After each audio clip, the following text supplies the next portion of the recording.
What's up, guys? What we're drilling today is our balance. In this video, we have 3 drills training our balance on 1 foot. In the first drill, we're lifting our knee up, holding our balance. In the second one, we're lifting the heel back, holding our balance. In the third one, we're combining the first drill and the second drill where we're holding knee up and the leg back. If you're new to my channel, I'm Seech. I teach and I make dance tutorial videos. If you find my videos helpful, do me a favor, hit the like button and subscribe if you haven't already because it really helps with the algorithm. My tutorials are dance along videos, which means you can practice along with me as you watch. Each exercise is about 1 minute, not too long, but enough to build muscle memory. My challenge to you is to try to keep up with me throughout the entire drill. Now, if you can't do it at first, try again tomorrow because building coordination takes time and patience. Watch towards the end of the video to get detailed explanations and tips on each drill. And this is where I give specific techniques on how to avoid common mistakes. Now, if you're ready, enjoy, have fun, and make it funky.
Okay, welcome to the review section. Now, this is where I'm going to talk about the first drill. In the first drill, basically, we have 2 different A counts. The first one, just knee up and knee down.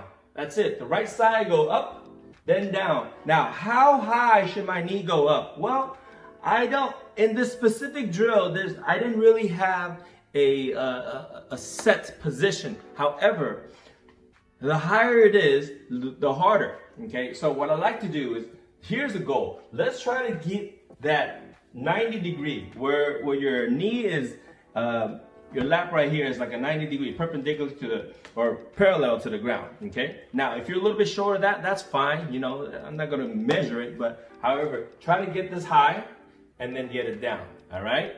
So, same thing with the left leg. You have up, then down. The key is to hold on to that. You know, a lot of time, if you watch it carefully in the video, you'll see my body kind of waver side to side, and that's just me trying to get the balance.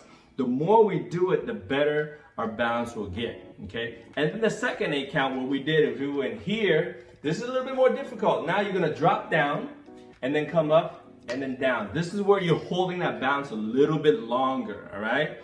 So again, the drill is to do the entire 12 8 counts, almost 1 minute, without messing up.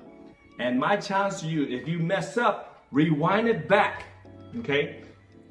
Rewind it back and do it over. Or actually, you know, you don't have to rewind it back, but just know that you didn't do it correctly and then go back again and try to do it again. The more you do it, the better your balance will get, right? So same thing, when I do this, now when I go down, okay, how low do you go? Well, this really depends on you. Certain people may go down lower, okay? But what I find is the lower you go, it's a little bit harder. So you want to try to extend your range. Go as low as you can and then come on back up, all right? So again, our first drill, up, down, up, down. So we have 1, 2, 3, 4, 5, 6, 7, 8. That's the easy part. Most of you could do that. Same thing with the left leg. The little bit more challenging is we go 1, 2, 3, 4, 5, 6, 7, 8, okay? So we gotta hold on to that. Okay, moving on to drill number 2. Drill number 2, what we're doing is lifting our feet or foot or the heel, okay? In the description I said lift the heel up. That's what we're doing here. Lift it up and then down, okay? So this way I'm keeping my knee here. So I'm not going like this. You see, if I do this, you see how the knee goes forward? I want to try to keep the knee in place and just lift the heel back up, all right? So we have 1, 2, 3, 4, 5, 6, 7, 8. And the second 8 count, obviously the second 8 count is the left side, but now the next portion is 1, 2, 3, 4, 5, 6, 7, 8. The 3, 4, you're lowering yourself. Again, this is a little bit more difficult. You really gotta find your balance, okay? What I like to do is make sure I feel the pressure on the ball of your feet as well as the heel, so it's like a good grip, okay? And you gotta really adjust to see where your weight should be. Everybody feels a little bit, everybody has a little bit of a different feel as far as where they're comfortable as their balance. So the more you practice this, the more you're gonna be able to do this, all right? So again, this one, we're going back, down, right? Then we got back, body down, and then up, and then the feet down. All right, guys, that's drill number 2. Drill number 3, this is where we're combining the first drill and the second drill together, right? So we have the knee up. Quickly from here, instead of bringing it down, you're gonna swing immediately, swing to the back, okay? So you have 1, 2, 3, 4, right? And then come back, 5, 6, 7, 8. Then we repeat on the left side. Now, going back, the second portion of it, this is a little bit more difficult. This is where we're adding the bending of the other knee, right? So we have 1, 2, 3, 4, 5, 6, 7, 8. Going back down again. 1, 2, 3, 4, 5, 6, 7, 8. That's the right side. Then we repeat for the left side. Okay, guys? So, tips on these drills. You just gotta do them and you gotta feel the pressure. Okay, sometimes you have too much pressure on the heel. What I find is this is where you want to really take notes. You don't want a lot of pressure on the heel and no pressure on the toe, because if you could grip, if you can have more pressure on the ball of your feet, this allows you to kind of control and adjust, all right? If you find yourself on the back and you're too much, you're just gonna fall. There's nothing else you could do but fall. So if you're on the front, if you have the pressure on the heel and the toe, then you can adjust. Guys, I hope you guys had fun in this video. And as I said before, building coordination takes time and patience. And if you have any questions, don't hesitate to write them in the comments. I'll answer them as soon as possible. And I hope I'll see you in my next video. Peace.